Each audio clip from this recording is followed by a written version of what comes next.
Nemal som si radšej vybrať futbal?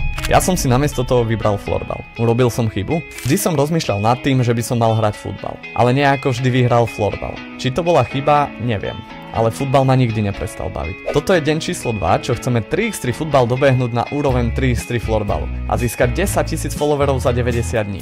Loptu som kopal od malička, s chalanmi na betóne alebo na trávniku.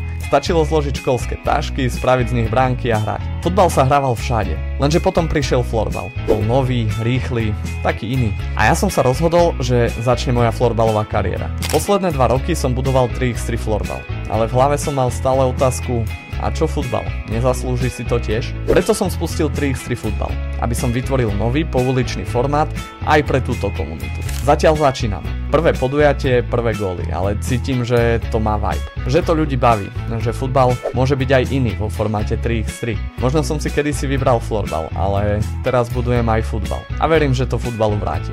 Sleduj túto cestu od začiatku. Daj follow a komentuj, ak si tiež niekedy cítil, že si sa mohol rozhodnúť inak. A možno sa stretneme už na najbližšom našom športovom festivale 3x3 Sportfest, kde si môžeš zahrať nielen 3x3 futbal, ale aj ďalšie športy a poriadne sa zabaviť. Tam zabudneš na otázku: